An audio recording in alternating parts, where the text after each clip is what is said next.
మిత్రులారా నమస్తే. హృదయపూర్వక ధనుర్మాస శుభాకాంక్షలతో తిరుప్పావై 10వ పాసురాలాపనకు శుభస్వాగతం. ఆండాళ్ తిరువడిగలే శరణం. నోతుచ్చు వర్గం పుగుగింద అమ్మనాయ్ மாத்துமும் தாராரோ வாசல் திறவாதார் நாத்தத்துளாய் முடிநாராயணன் நம்மால் போத்த பறை தரும் புண்ணியனால் பண்டொரு நாள் கூத்தத்தின் வாய் வீழ்ந்த கும்பகர்ணனும் தோத்துமுனக்கே பெருந்துயில் தான் தந்தானோ ஆத்தானந்தலுடையாய் அருங்கலமே తేతమాయ్ వందు తిరా ఏలోరెంబావాయ్.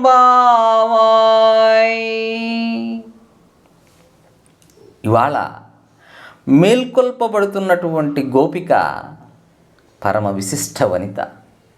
ఆమె సిద్ధోపాయ నిష్ఠ అంటే భగవంతుడే ఉపాయమనే విశ్వాసము కలిగినటువంటి వనిత. అంతేనా? గతంలోనే ఏకాదశి వ్రతం ఆచరించి వ్రత ఫలాన్ని భగవంతుడి అనుగ్రహాన్ని పొందినటువంటి గోపవనిత.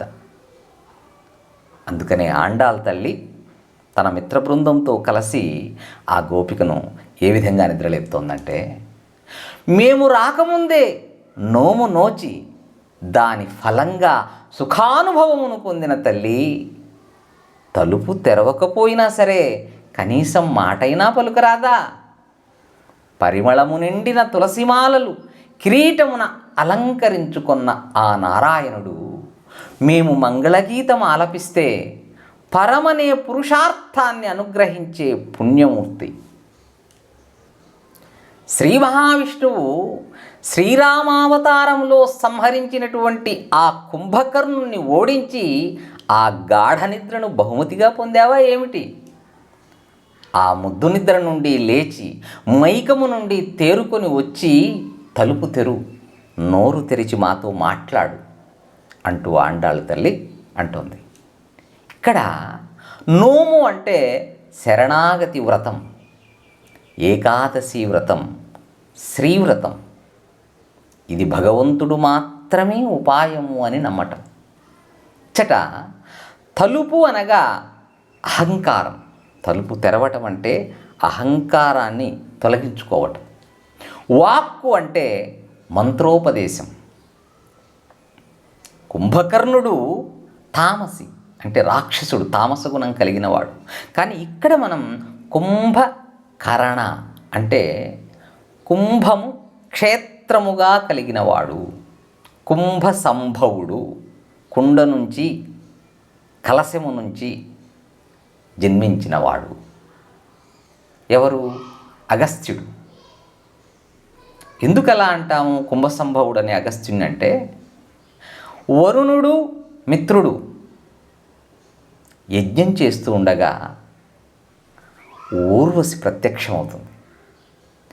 ఆ ఊర్వశిని చూడటంతో వారి రేతస్సు పతనమై ఆ కలశంలో, ఆ కుండల్లో పడతాయి. ఆ విధంగా ఆ కుండలో నుంచి అగస్త్యుడు, వశిష్ఠుడు ఇద్దరూ జన్మించారు. అందుకే వారిద్దరిని మైత్రావరుణులు అంటాం. అంటే మిత్రుడు వరుణుడి నుంచి జన్మించినటువంటి వారు. సప్తర్షులలో అగస్త్యుడు ఒకడు.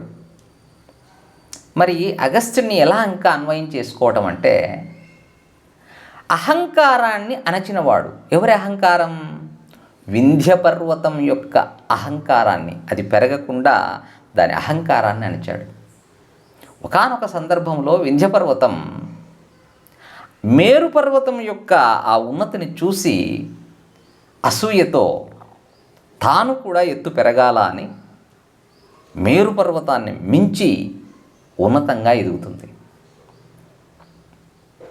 అలా పెరగడం వల్ల సూర్యుడి గమనానికే ఆటంకమయ్యే పరిస్థితి వచ్చింది. తత్ఫలితంగా యజ్ఞయాగాలు చేసుకోవటానికి ఆ రాత్రింబవళ్ళు ఏర్పడటం సరైన పద్ధతిలో లేవు. అప్పుడు దేవతలంతా అగస్త్యుని ప్రార్థిస్తే అగస్త్యుడు కాశీ నుండి దక్షిణాపథానికి తన భార్య అయిన లోపాముద్రతో కలిసి ప్రయాణిస్తూ వింధ్యపర్వతం వద్దకు వస్తాడు.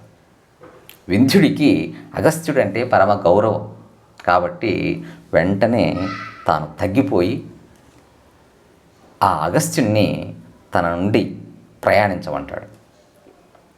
అయితే అగస్త్యుడు, నేను దక్షిణాపథానికి వెళ్తున్నాను, తిరిగి వచ్చేంత వరకు నీవిలాగే ఉండు అంటాడు. వింధ్యుడు సమ్మతిస్తాడు.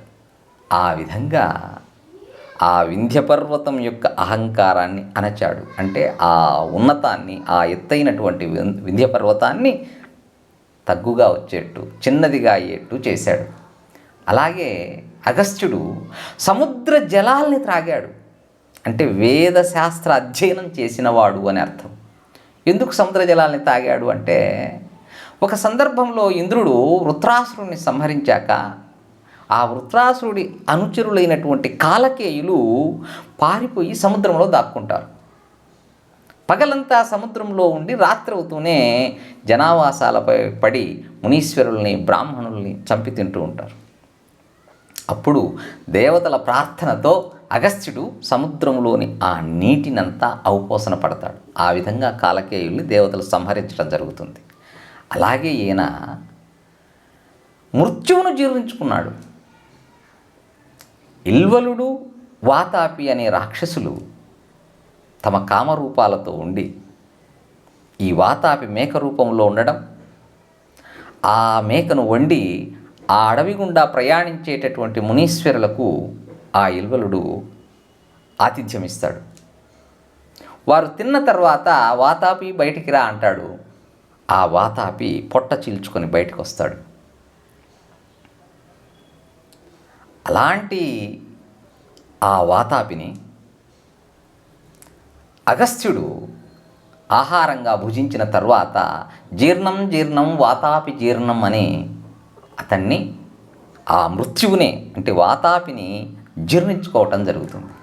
ఆ విధంగా అంతేకాదు, అగస్త్యుడు శ్రీరామచంద్రుడు రావణాసురుని సంహరించే సమయంలో ఒక విధమైనటువంటి నిర్లిప్తతో ఉన్నప్పుడు అగస్త్యుడు శ్రీరామచంద్రుడికి నీవు శ్రీ మహావిష్ణువు యొక్క అవతారం అంటూ చెప్పి ప్రేరణ కలిగించాడు. ఆదిత్య హృదయాన్ని బోధించి శ్రీరామచంద్రుడి విజయానికి కారకుడయ్యాడు. అలాంటి అగస్త్యుణ్ణి స్మరించుకోవటం, అలాగే ఈ పాసురంలో పేయాళ్వారుని కూడా నిద్రలేపుతున్నట్టుగా భావిస్తాం. అలాగే వాక్య గురు పరంపరలో శ్రీ పరాంకుశదాసాయ నమః అనే వాక్యాన్ని అనుసంధానించుకోవడం జరుగుతుంది.